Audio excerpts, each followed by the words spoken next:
Hello everyone, I am back. First of all, welcome to all of you in today's video. As you know, due to the coronavirus and lockdown, all schools, colleges, coaching institutes and all education institutes are closed till the lockdown. So, ये हम आज के topic पे चलते हैं. आज का जो टॉपिक है, आज का जो क्लास है, स्पेशली जो है क्लास 7 के लिए है. Today's video is special for the class 7. So, without waste of time, let's start the video. Today's chapter 4 of class 7.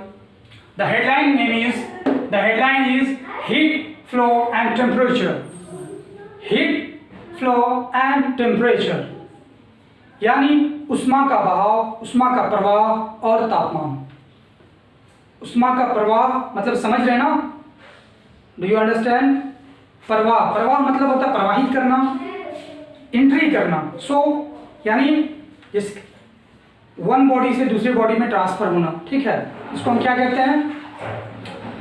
हम फ्लो यानी बहना. ओके, तो हम जो है इसके रिगार्डिंग ये चीज आज हम ये जानेंगे. आज जो है first of all you should know about the here is a 5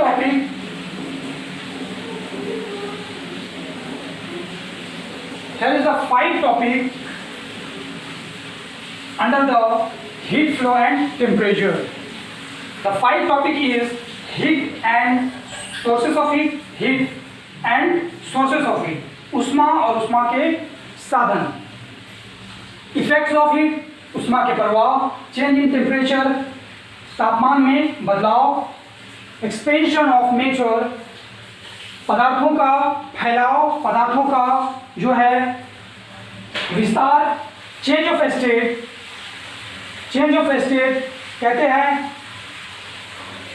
अवस्था का बदलाव, यानी पदार्थों में अवस्थाओं का बदलाव. ठीक है, उनकी अवस्था, जिस तरह से हम लोग अवस्था समझ रहे हैं ना, उसकी स्थिति. जिस तरह से हम लोग जानते हैं आइस है ना, आइस का जो पिघलना क्या कहलाता है? मेल्टिंग कहलाता है. उसी तरह से जो है वाष्पीकरण होना यानी एवोपरेशन होना, वाटर का एवोपरेशन होना, वो भाप बनना, वो क्या कहलाता है? गैसेस. उसी तरह से है पानी का जो है बॉइलिंग होना, तो ये क्या कहलाता है? बॉइलिंग कहलाता है. उसी तरह से चेंजिंग यानी स्टेट्स मतलब होता है राज्य. ठीक है, बट यहाँ पे स्टेट का मतलब राज्य नहीं होगा, बल्कि होगा अवस्था, स्थिति. ठीक है, यहाँ पे क्या होगा? स्थिति, यानी उसके अवस्थाओं में, उसकी स्थिति में जो है परिवर्तन. सो ये हो गया. 4 पॉइंट है आपका लेटेंट हीट. लेटेंट हीट जो कहते हैं गुप्त ऊष्मा. उसके बाद है केमिकल एंड बायोलॉजिकल चेंज, यानी रासायनिक और जैविक परिवर्तन. उसके बाद जो है ये है आपके 5 point under the effect of heat. ये इफेक्ट ऑफ हीट के अंडर में ये 5 पॉइंट है. उसके बाद जो है आपका 3rd point measurement of heat, यानी ऊष्मा का मापन यानी मापना. जिस तरह से हम किसी चीज को तौलते हैं है ना, किलोग्राम के थ्रू, लीटर के थ्रू, उसी तरह से ऊष्मा को मापन यानी ऊष्मा का मापना. सो अगला जो है आपका ये 3rd पॉइंट है. एंड 4th पॉइंट आपका जो हीट एंड टेम्परेचर यानी ऊष्मा और तापमान. इसको मैं बाय द बुक एक्सप्लेन करूंगा. दोनों डिफरेंट होते हैं, एक्चुअली दोनों लगते हैं सेम बट होते सेम नहीं है. उसके बाद है स्पेसिफिक हीट. तो ये सभी जो है हम इस सब के बारे में जो है बाय द बुक एक्सप्लेन करेंगे. So let's start. First of all some introduction of heat, flow and temperature. इसमें जो है चैप्टर 4 में ए बी ये जो है सेशन बांट दिया गया. एक्चुअली यहाँ पे आपका सेशन ए है, उसके बाद सेशन बी होगा, तब आपका 4 चैप्टर कंप्लीट होगा. So it is a very large chapter. हाँ, so start introduction. First of all, you should know about the heat, flow and temperature. Some introduction by the book. 4,000 of years, कई हजार साल पहले people have wandered about the nature of heat. उष्मा के बारे में जानने के लिए उष्मा को लेकर काफ़ी आश्चर्यचकित थे, है ना। इन द 19th सेंचुरी, 19वीं शताब्दी में British scientist James Prescott Joule performed as a series of experiments that seemed to show that object in motion did indeed produce heat। कहता है ब्रिटिश साइंटिस्ट 19वीं शताब्दी में जो है कई प्रशिक्षण करने के बाद, कई एक्सपेरिमेंट करने के बाद उन्होंने जो है मोशन, है ना, उन्होंने देखा कि चीज़ों में मोशन होता है, यानी गति होता है। Look at this diagram. मैंने यहाँ पे 2 डायग्राम बनाया है आपको ये समझाने के लिए कि चीज़ों में कैसे गति होता है। ये देखिए, है ना, ऑल अराउंड अस क्या है, आइस है, ठीक है।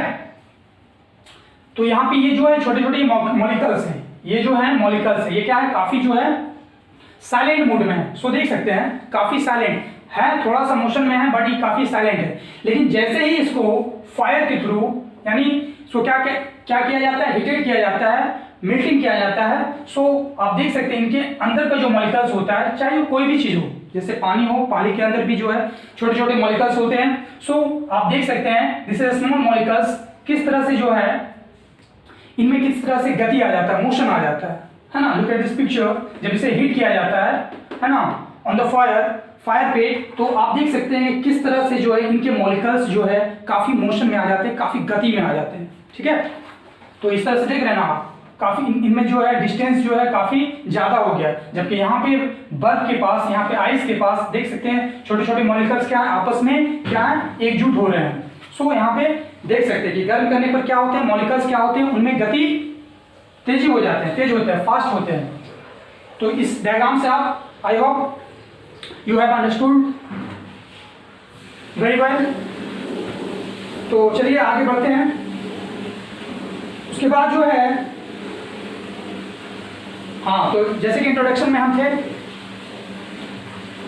तो 19वीं शताब्दी में जो है ब्रिटिश, है ना, अंग्रेजों ने जो है, अंग्रेज जिनका नाम था जेम्स प्रिस्कॉट जोएली, जेम्स प्रिस्कॉट जोएली, जिन्होंने कई प्रशिक्षण करने के बाद, कई एक्सपेरिमेंट करने के बाद उन्होंने देखा कि वस्तुओं में गति होता है, और गति से क्या होता है, यानी हीट, उष्मा निकलता है, गर्मी निकलता है। सो furthermore Joule found that the more that of motion is the more is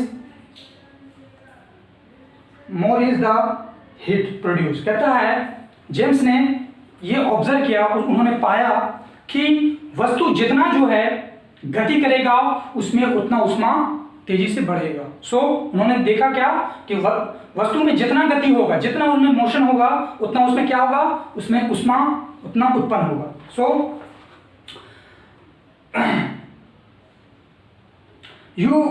you are probably familiar with the effect rubbing your hands together to make them work। आपने कभी कभी जो है देखा होगा, आपने अपने आप में जो ऑब्जर्वेशन किया होगा कि जब आप अपने दोनों हाथों को रबिंग करते हैं, रगड़ते हैं, है ना, तो देखते हैं क्या होता है, आपका हाथ क्या होता है, आप कुछ वक्त जो है अपने हाथ को, दोनों हाथ को जो है आप क्या करें, रबिंग करें। तो रबिंग करने से क्या होता है, आपके दोनों हाथों के बीच जो है घर्षण पैदा होता है, मोशन यानी गति होने लगता है, जिससे क्या होता है, यानी उष्मा निकलते हैं। सो इट्स मीन्स हीट, है ना, हीट प्रोड्यूस होते हैं। सो यानी जब कोई चीज़ में जब गति होता है, जब एक चीज़ दूसरे चीज़ में जब गति करता है, ठीक है, तो उससे क्या प्रोड्यूस होता है, उष्मा यानी हीट प्रोड्यूस होता है। हाँ, सो अगला जो है आपका, तो इस तरह से आप जो है इस चीज़ को समझ सकते हैं, क्योंकि अगर छोटे छोटे तरह से हम समझाएंगे तो काफ़ी लंबा वीडियो बनेगा, और आप ज़्यादा लंबा वीडियो देखना पसंद करते भी नहीं है। तो अब हम आगे चलते हैं पहले टॉपिक की तरफ, हीट, है ना। उसके बाद सोर्स ऑफ हीट पे हम आएंगे। हीट क्या है, इसके बारे में जान लें। If you put a pan on fire और a stove it soon gets hot. कहता है जब आप किसी बर्तन को, किसी कढ़ाई को, जब आप जो है आग पे, जब आप उसको क्या करते हैं, स्टोव या किसी आग पे रखते हैं, तो क्या देखते हैं कि वो क्या होता है, गर्म हो जाता है। It does not look different but sometimes something has obviously happened to it. कहता है इनमें कोई परिवर्तन नहीं होता है, इनमें कुछ परिवर्तन दिखने को नहीं मिलता है, लेकिन कुछ तो है जो इनमें होता है, कुछ तो है जो इनमें होता है। If you could see the molecules, the small particles that make up the pen, you would find that they are moving around more vigorously than when the pen was cold. कहता है कि जब पेन में जो particles होते हैं, छोटे छोटे मॉलिक्यूल्स होते हैं, पार्टिकल्स होते हैं, तो आप जो है देख सकते हैं जब वो ठंडा होता है तो आप उसे देख सकते हैं क्या होता है उनमें हल्का हल्का जो है मूविंग होता है। हाँ, वो चारों तरफ क्या होता है, हल्का हल्का मूविंग करते हैं, हल्का हल्का क्या करते हैं, हल्का हल्का करते हैं। यहाँ पर देखते हैं हल्का हल्का कर रहे हैं, बट यहाँ जब फायर पे लाया जाता है तो काफ़ी तेजी से करने लगते हैं। ठीक है, अगला जो है आपका, ठीक है, हीट क्या है यही समझना। जब हम किसी चीज़ को जो है, हीट क्या है, एक उष्मा है, एक गर्मी है, और हम लोग जानते हैं। अगला जो है आपका सोर्स ऑफ हीट के थ्रू हम जानेंगे। We get most of our heat from the sun. आपको मालूम है और आपको मालूम होना चाहिए कि आपका जो उष्मा का सबसे मुख्य, सबसे मेन जो सोर्स है वो है सन। सूरज के थ्रू ही आपको जो है उष्मा मिलता है। And there is also heat deep inside the earth. कहता है धरती के अंदर भी उष्मा है, धरती के अंदर भी गर्मी है। ठीक है, which comes to the surface through volcanoes and hot springs। कहता है ये लावा के रूप में बाहर आते हैं। आप देखते होंगे ज्वालामुखी जो है, ज्वालामुखी फटता है तो वो लावा के रूप में धरती से बाहर आते हैं। It is a heat. ये क्या होते हैं, हीट होते हैं। we produce heat by burning fuels such as coal or oil। कहते हैं जब हम किसी ईंधन को जलाते हैं तो उससे क्या निकलता है, उष्मा निकलता है। Just like oil and fuel, ईंधन या तेल को हम जब जलाते हैं तो उससे क्या निकलता है, उष्मा निकलता है। These fuels contain carbon। कहता है इनमें शामिल होते हैं कार्बन। कोई भी फ्यूल, कोई भी ईंधन जिनमें कार्बन होगा, है ना, वो क्या होगा, वो उष्मा प्रोड्यूस करेगा। वो क्या करेगा, उष्मा प्रोड्यूस करेगा। कार्बन मीन्स जिसको जलाने पे क्या हो, धुआं निकलता हो, यू नो, धुआं, smoke. which combines with oxygen from the air produce heat when the fuels are burned। जब कहता है कि कोई भी ईंधन होता है उसमें क्या होता है, कार्बन होता है, और वो जब ऑक्सीजन के संपर्क में आते हैं तो वो क्या होते हैं, जलने लगते हैं। वो क्या होते हैं, जलने लगते हैं, और उनसे उष्मा निकलता है। Nuclear reaction also produce heat. कहता है परमाणु के रिएक्शन से भी उष्मा उत्पन्न होता है। यह हो गया आपका फर्स्ट पॉइंट क्लियर। अगर आपको यहाँ पे कहीं दिक्कत हो तो आप पूछ सकते हैं। अब आपका जो है सेकेंड है इफेक्ट ऑफ हीट, यानी उष्मा का प्रभाव। चलिए इसको भी जान लेते हैं। Heat energy can produce various effect, some of the important of common effects are. कहते हैं उष्मा जो है अलग अलग तरीके का जो है, जो इनका इफेक्ट है, some of the important and common effects. कुछ जो है इंपॉर्टेंट है और कुछ जो है कॉमन है। तो चलिए इनको जान लेते हैं। Change in temperature. तो फर्स्ट आपका है चेंज इन टेम्परेचर, यानी तापमान में बदलाव, तापमान में बदलाव। चलिए इसको जान लेते हैं। When heat is applied to a solid. कहता है जब जो है उष्मा का जो अप्लाई, लागू किस पे करते हैं, यानी जब उष्मा मीन्स गर्मी का जो है इस्तेमाल किस पे होता है, ठोस वस्तु पे होता है। It can either rise temperature और मेल्ट इट। कहता है तो क्या होता है उसमें, आप देखते हैं कि वो तेजी से क्या होता है, वो पिघलने लगता है। उसके तापमान जो है, वो तापमान में आने के बाद क्या होता है, वो पिघलने लगता है ना। Heat which rises the temperature does so by making the solid molecules vibrate. और सॉलिड मॉलिक्यूल्स उसके अंदर जो होते हैं वो वाइब्रेट करने लगते हैं, है ना, कंपन करने लगते हैं, और मूव फास्टर, और वो तेजी से फास्ट करने लग सकते हैं। जैसे यहाँ पे आप देख सकते हैं, कोई भी चीज़ हो सकता है, वाटर हो सकता है, कोई भी चीज़ इसमें हो सकता है। हाँ, this kind of energy is called kinetic energy. कहते हैं इस प्रकार के ऊर्जा को जो है हम जो है गतिज ऊर्जा कहते हैं। काइनेटिक मतलब होता है गति करने वाला, गति समझ रहे हैं ना, मूवमेंट करने वाला। सो इसको हम क्या कहेंगे, काइनेटिक एनर्जी कहते हैं, यानी गतिज ऊर्जा कहते हैं। Which means motion. इसका मतलब है मोशन यानी गति। एक्सपेंशन ऑफ मैटर, सेकेंड आपका है एक्सपेंशन ऑफ मैटर, यानी पदार्थों का फैलाव, पदार्थों का विस्तार। तो चलिए इसको भी जान लेते हैं।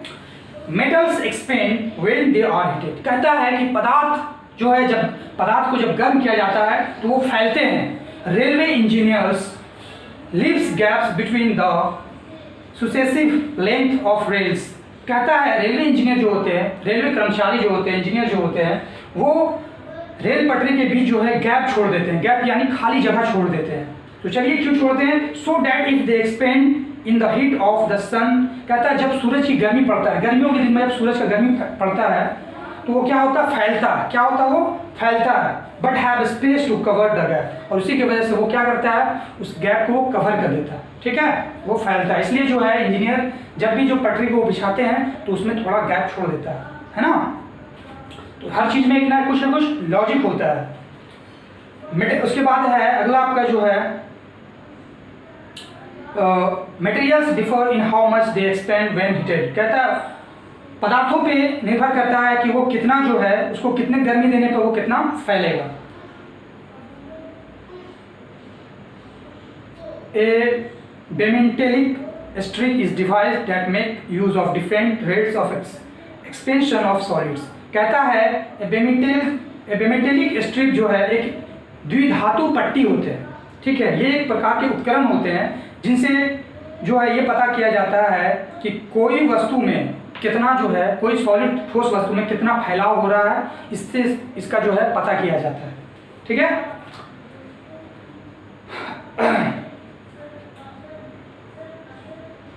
अगला जो है आपका air also expand when it is heated, कहता है हवा भी जो है क्या होता है?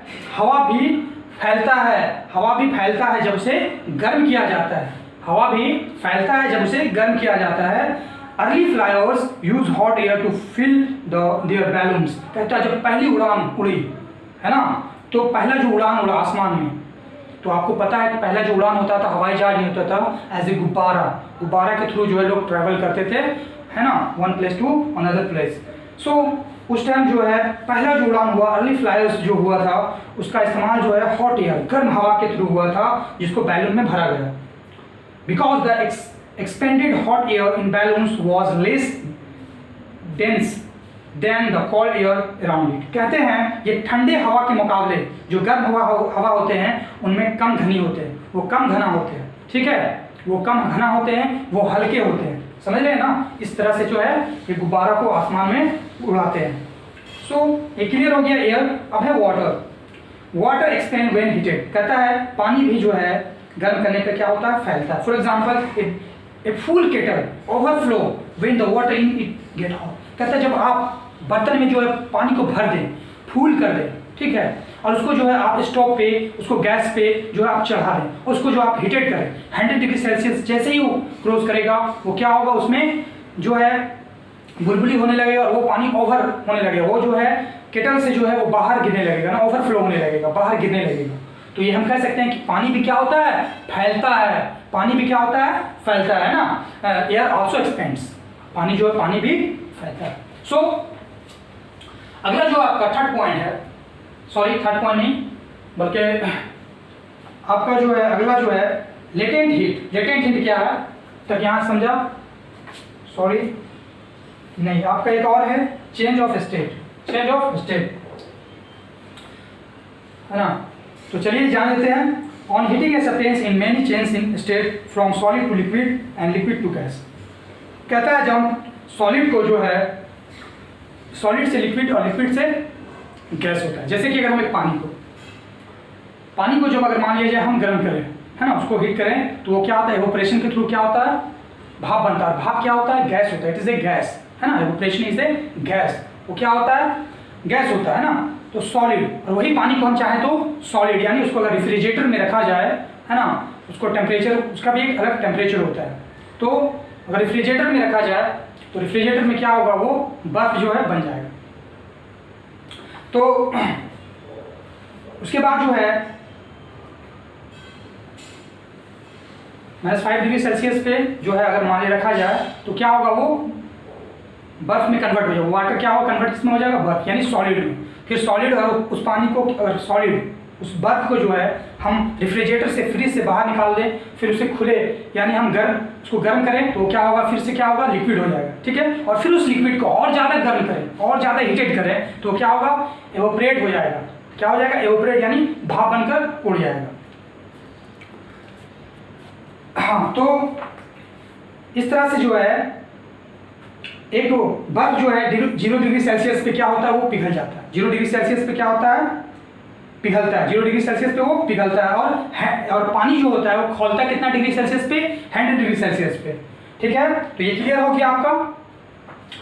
अब है लेटेंट हीट। लेटेंट हीट यानी चौथा पॉइंट आपका under the effect of heat, ठीक है। ये आपका चौथा पॉइंट है, लेटेंट हीट यानी गुप्त या अंतर्हित उष्मा। गुप्त या अंतर्हित, इसको हिंदी में कहते हैं गुप्त उष्मा। गुप्त मतलब छुपा हुआ उष्मा, या अंतर्हित यानी इसके अंदर। तो चलिए इसके बारे में जानते हैं। When we heat some ice in breaker, it's melt at 0 degree Celsius. कहता है जब हम किसी बर्फ को किसी बर्तन में गर्म करते हैं तो वो 0 डिग्री सेल्सियस पे पिघल जाता है। Its temperature stay at 0 degree until all the ice. कहता है इसका जो टेम्परेचर होता है यानी बर्फ का जो टेम्परेचर होता है वो 0 डिग्री सेल्सियस पे जो है वो पिघलने लगता है। Only when all the ice has melted. कहता है लेकिन जब आप सभी बर्फों को पिघलाते हैं, it temperature start rising again sharply. तो फिर क्या होता है, उसका तापमान फिर से बढ़ने लगता है। उसका तापमान फिर से क्या होता है, बढ़ने लगता है, ठीक है। We were supplying heat to the ice while it was melting yet there was no change in temperature. कहता है जब हम बर्फ को उष्मा के थ्रू जो है तो उसको क्या करते हैं, पिघलाते हैं, तो हम क्या देखते हैं, उनमें कोई परिवर्तन देखने को, उनके तापमान में कोई परिवर्तन देखने को नहीं मिलता है। समझ रहे हैं, देखने को नहीं मिलता, पर उसमें होता है पर देखने को नहीं मिलता। All the heat supplied was hidden और वाज लेटेंट। कहता है इनका जो उष्मा होता है ये क्या होता है, लागू तो होता है लेकिन क्या होता है, ये छुपे होते हैं, ठीक है। वंस छुपे होते हैं and once all the ice has melted the heat supply could be detected by the thermometer. कहता है कि आइस यानी बर्फ जो पिघलता है उस पर कितना जो है उष्मा लगता है, उसका पता जो है, पता लगाने के लिए हम किसके द्वारा, एक जो है डिवाइस होता है जिसको हम क्या कहते हैं, थर्मोमीटर कहते हैं। जिससे हम उसको पता करते हैं कि कितने डिग्री सेल्सियस पे जो है बर्फ पिघलता है। तो उसको क्या कहते हैं, थर्मामीटर कहते हैं। उसको थर्मामीटर कहते हैं। हाँ, तो एक लाइन है the heat supply to a substance. कहता है जब उष्मा किसी वस्तु पे सप्लाई होता है which change it state without any change. कहता है बिना किसी परिवर्तन के उनकी अवस्थाओं में बदलाव होता है। It temperature is called latent heat. तो इस तापमान को हम क्या कहते हैं, लेटेंट हीट कहते हैं, यानी गुप्त उष्मा कहते हैं, ठीक है। अब आपका जो है वो है केमिकल एंड बायोलॉजिकल चेंज, यानी रासायनिक और जैविक परिवर्तन। तो चलिए जानते हैं रासायनिक और जैविक परिवर्तन क्या है।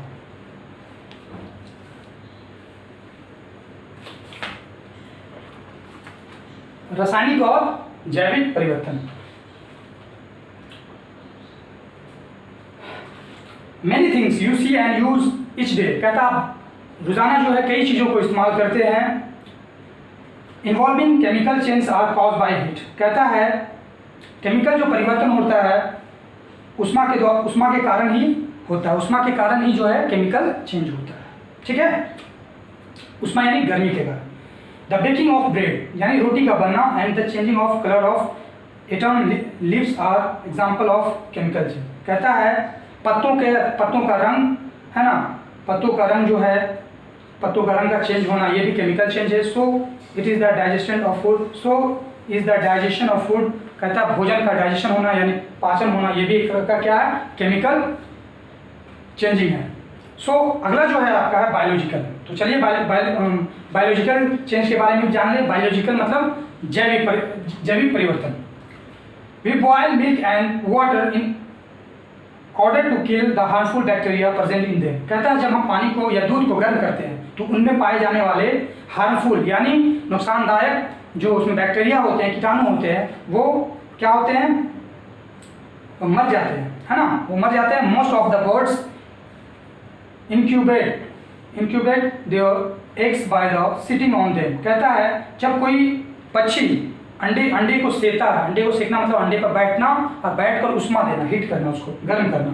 This behaviour keep the eggs warm as the young ones develop. कहता है इस बिहेवियर, इस आदत से क्या होता है कि उनके अंडे गर्म होते हैं और उनका जो बच्चा होता है ना, वो डेवलप होने लगता है, बढ़ने लगता है।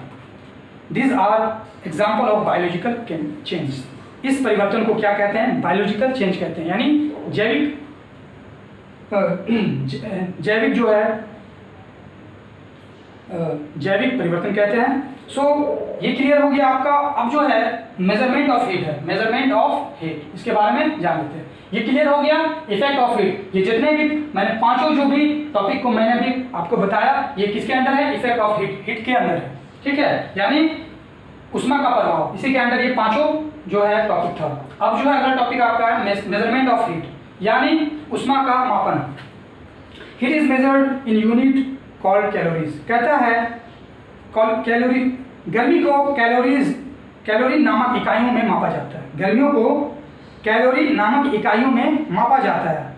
1 calorie is defined as the amount of the heat needed to rise the temperature of 1 gram of liquid water by the 1 degree Celsius. For example, from 3 degrees Celsius to 4 degrees Celsius or from 10 degrees Celsius to 11 degrees Celsius। चलिए इसको explain करते हैं। कहता है कि जब 1 calories यानी 1 calorie ऊर्जा को अगर हम परिभाषित करें तो उष्मा का एक मात्रा है, उष्मा का एक मात्रा है जो कि ये 1 ग्राम पानी में जो है 1 ग्राम पानी को जब गर्म किया जाता है तो उष्मा की ज़रूरत होती है, उस उष्मा के ज़रूरत होती है। और 1 ग्राम पानी में जो है 1 degree Celsius 1 calorie is defined as the amount of the heat needed to rise the temperature of 1 gram of liquid water by 1 degree Celsius।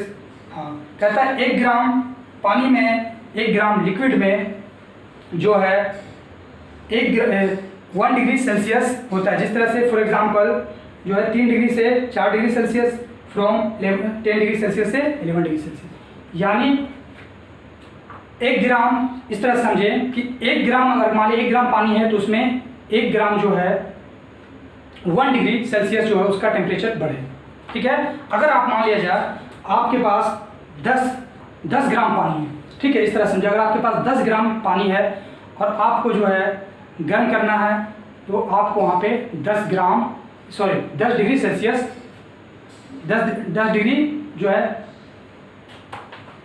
Calories की जरूरत होगी, 10 डिग्री कैलोरीज की जरूरत होगी, ठीक है, यानी 1 gram water equal to 1 gram calories, ठीक है। 10 gram water equal to 10 gram calories. आप समझ गए, जितना पानी होगा उतना ही उष्मा लगेगा। सो ये क्लियर हो गया हीट एंड टेम्परेचर। अब जो है आपका हीट एंड टेम्परेचर है, यानी उष्मा और तापमान। कहता है many people confused heat with temperature. कहता है लोग कंफ्यूज हो जाते हैं, लोग जो है कंफ्यूज हो जाते हैं कि हीट और जब बात आता है हीट और टेम्परेचर का तो लोग कंफ्यूज हो जाते हैं, वो समझ नहीं पाते कि हीट क्या है और टेम्परेचर क्या है, ठीक है। तो both are related by they are not the same things. कहता है एक्चुअली दोनों तो होते हैं एक जैसे, लेकिन इनमें थोड़ा सा अंतर होता है। इनमें क्या होता है, थोड़ा अंतर होता है। The fact is that heat and temperature are measured in different units which show that the both are not the same। कहता है इन दोनों का जो है अलग अलग मापन होता है, इन दोनों का इकाई जो है अलग अलग होता है। Heat is measured in unit called calories. Heat का मापन जो है, जैसा कि मैंने कहा कि हीट को जो मापने के लिए गर्मी को कैलोरी नामक इकाइयों को मापने के लिए किया जाता है ना। हीट का जो इस्तेमाल जो है गर्मी के कैलोरी नामक इकाइयों को मापने के लिए किया जाता है। लेकिन यहाँ पे this is because some substances absorb heat better than other substances. लेकिन कुछ पदार्थ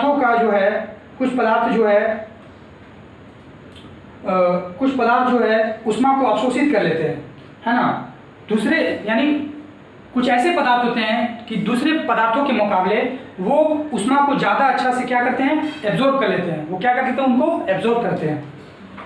तो आप देखते होंगे ना कि कोई चीज़ जो है, आप देखते हैं कि कहीं आयरन जो होता है वो लेड से क्या होता है, वो हीट होता है। ये चीज़ आपने ऑब्जर्व किया होगा। लेकिन यहाँ पे आप देखेंगे स्टील वगैरह को देखे होंगे, तो स्टील में क्या होता है ना, स्टील या फिर कोई और मेटल जो होते हैं वो बहुत जल्दी हीट हो जाते हैं, है ना। सिल्वर वगैरह ये सब जल्दी हीट होने वाले हैं, लेकिन आयरन जो है बहुत लेट में होता है।